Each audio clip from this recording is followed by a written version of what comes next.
மழை வெள்ளத்தால் பாதிக்கப்பட்ட சிறு குறு தொழில் நிறுவனங்களுக்கு 1 லட்சம் ரூபாய் மானியமாகவும் 1 லட்சம் ரூபாய் வட்டியில்லா கடனாகவும் வழங்க வேண்டும் என தமிழக அரசுக்கு தொழிற்பேட்டை உற்பத்தியாளர் சங்கம் கோரிக்கை வைத்துள்ளது.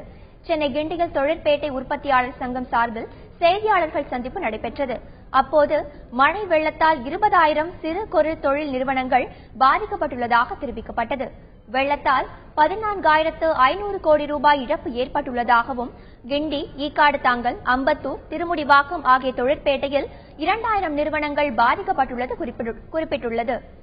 எங்களுக்கு எவ்வளவு இழப்பீடு ஏற்பட்டதோ, ஒரு தொழிற்சாலைக்கு எவ்வளவு இழப்பீடு, அந்த தொகைக்கு இணையாக அல்லது 3 ஆண்டுகளுக்கு நாங்கள் பணத்தை வெவ்வேறு வரி வசூலிக்கிறோம். அந்த வரியை பணத்தை கையில் வைத்திருந்து 5 ஆண்டுகள் கழித்து திருப்பி கட்டுகின்ற ஒரு வசதியை, வட்டியில்லாமல் திருப்பி கொடுக்கிற வசதி ஏற்படுத்தி கொடுத்தால் எங்களுக்கு பேருதவியாக இருக்கும். 1 லட்சம் ரூபாய் மானியமாகவும் 1 லட்சம் ரூபாய் வட்டியில்லா கடனாகவும் தமிழக அரசு ஏற்பாடு செய்து தர வேண்டும்.